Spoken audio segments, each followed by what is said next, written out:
Teksa protestat kundër qeverisë kanë hyrë në ditën e 52 dhe kryeministri Edi Rama, së bashku me eksponent të Partisë Socialiste, kanë minimizuar pjesëmarrjen duke i cilësuar protestuesit si një pakic. Studimi më i fundit kombëtar i Institutit Ndërkombëtar Republikan, IRI, tregon një rritje të ndjeshme të pakënaqësisë ndaj mënyrës së qeverisjes në Shqipëri. Sipas sondazhit, 51% e shqiptarëve mendojnë se vendi po shkon në drejtimin e gabuar, një rritje me 7 pikë përqindjeje krahasuar me vitin 2024. Kur kjo shifër ishte 44%, vetëm 48% besojnë se Shqipëria po ecën në drejtimin e duhur. Rezultatet nuk matin mbështetjen për protestat, por tregojnë se pakënaqësia ndaj qeverisjes është bërë perceptimi dominues në opinionin publik. Një tjetër tregues që rëndon bilancin e qeverisë është perceptimi se pushteti nuk qeveris në interes të qytetarëve. 66% të anketuarve besojnë se Shqipëria qeveriset në interes të disa grupeve, ndërsa vetëm 31% mendojnë se qeverisja është në shërbim të shumicës së njerëzve. Krahasuar me vitin 2024, edhe ky perceptim është përkeqësuar,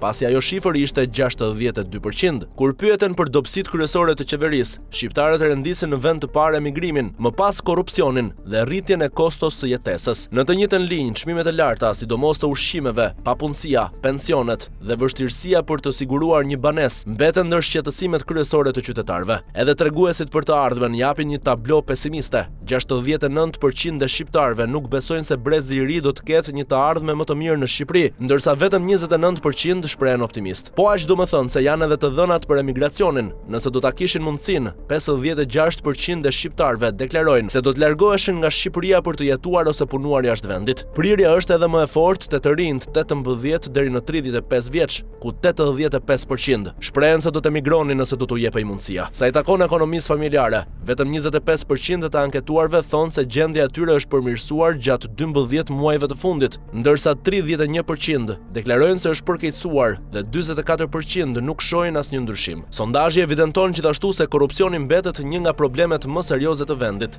Shqiptarët identifikojnë si sektorët më të korruptuar kujdesin shëndetësor, gjyqësorin, administratën publike dhe qeverinë qendrore. Megjithatë, mes pak institucioneve që vazhdojnë të gëzojnë besim të lartë publik renditet SPAKu. Sipas studimit, krijimi i prokurorisë së posaçme konsiderohet arritja më e rëndësishme e reformës në drejtësi, ndërsa shumica e qytetarëve deklarojnë se nuk do të mbështesin një forcë politike që do të synonte kufizimin e kompetencave të saj. Në tërësi, studimi i IRI përshkruan një klim të rritjes së pakënaqësisë ndaj qeverisjes. Në një kohë kur protestat kundër qeverisë vijojnë për javësh, sondazhi tregon se shumica e shqiptarëve besojnë se vendi po ecën në drejtimin e gabuar, se qeverisja favorizon interesat të ngushta dhe se emigrimi, korrupsioni dhe kosto e jetesës mbeten problemet më të mëdha me të cilat përballet vendi.